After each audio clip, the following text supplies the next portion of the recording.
অনূর্ধ্ব-19 বিশ্বকাপ ক্রিকেটে সুপার সিক্সের বাঁচা মোড়ার ম্যাচে হেরে বিদায় নিতে হলো বাংলাদেশকে। ইংল্যান্ড অনূর্ধ্ব-19 দলের বিপক্ষে প্রথম ম্যাচেই পরাজয়ের ফলে সেমিফাইনালের স্বপ্ন শেষ হয়ে গেল বাংলাদেশের যুবকদের।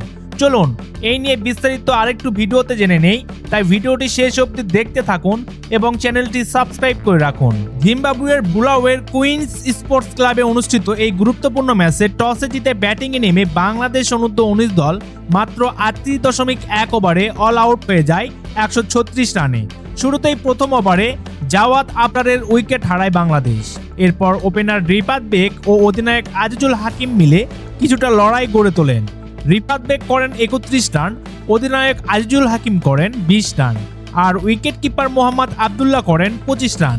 কিন্তু মাঝের ও শেষের ব্যাটাররা ব্যর্থ হওয়ায় বড় সংগ্রহ করা সম্ভব হয়নি বাংলাদেশ অনূর্ধ্ব-19 দলের। 137 রানের লক্ষ্য তাড়ায় শুরুতে কিছুটা চাপ তৈরি করে বাংলাদেশের বোলাররা। পেসার আল ফাহাদ দ্রুত দুটি উইকেট তুলে নেন, তবে এরপর অধিনায়ক টমাস রু ও বেন মায়েসের জুটিতে ম্যাচ পুরোপুরি বাংলাদেশের হাতছাড়া হয়ে যায়। টমাস রু অপরাজিত 59 রান করে ম্যাচ সেরা হন। ইংল্যান্ড 24.1 ওভারে 7 উইকেট হাতে রেখে জয় নিশ্চিত করে। এর ফলে 2020 সালে চ্যাম্পিয়ন হওয়ার পর টানা 3টি অনূর্ধ্ব-19 বিশ্বকাপে সেমিফাইনালের আগেই বিদায় নিতে হলো বাংলাদেশকে। তবে এখনো একটি টুর্নামেন্ট শেষ হয়নি।